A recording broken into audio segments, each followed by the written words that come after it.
This is Jennifer, and I get to do the introduction for our group's field experience number 2, our snapshot of the Utah Parent Center. And we chose specifically to focus on their IEP coach program and the volunteer coordinator for that program, who also, in addition to running the IEP coach program, also runs their respite care and parent to parent program, which means that she has an awful lot on her plate. I was impressed as we went through this class with how well she managed her volunteers, and it almost seemed like she was using material straight out of our book. In fact, that was the question from one of the members of our group, was whether or not she had read this book, and she said that she hadn't read this particular book, but that she had attended conferences and gotten some formal training, but also had just sort of come up with her own style of how to work with volunteers over time. And also, she, like the IEP coaches who work under her as volunteers, have children with disabilities. And I think that is an important part of how they get volunteers. It took me a while to understand why this was such a critical part of the job,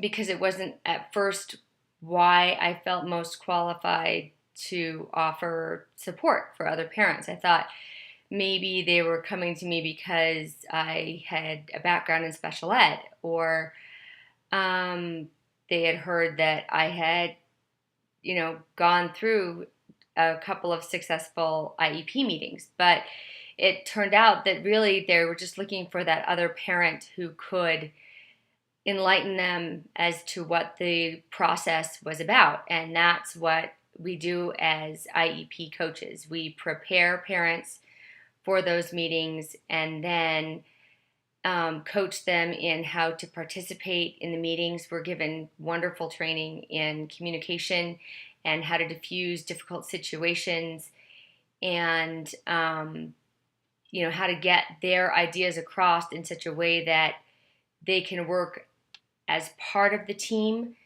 instead of against the IEP team, which can sometimes happen if you get off on the wrong foot. Also, our goal is to get in, get them the help that they need, get them to be self-sufficient, and then step out so that they're then a confident advocate for their child, because in some cases they're going to be the advocate for that child for their entire lifetime, depending on the severity of the disability. Let's see. Yeah, as I said, their overarching goal is to provide parent support and also to provide education.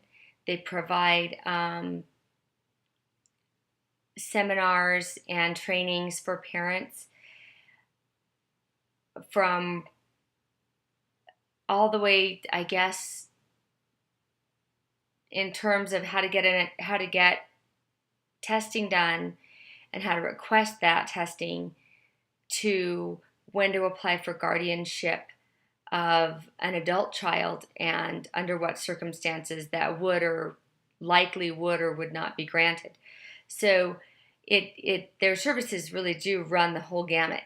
And that goes very much along with their motto, which is that if you have a child with a disability, or a child with special needs, then you have a family with special needs, and they do their utmost to make sure that those needs are met, and in any way that they can. So I was really glad to have the opportunity to share a little bit about my role and to be interviewed as part of our project. and also to have the volunteer coordinator, who I just thought was an excellent example of what we can hope to be if we're put in that position where we're coordinating volunteers. Um, I learned an awful lot from her, and I wanted to be able to share some of that with the class. So thank you.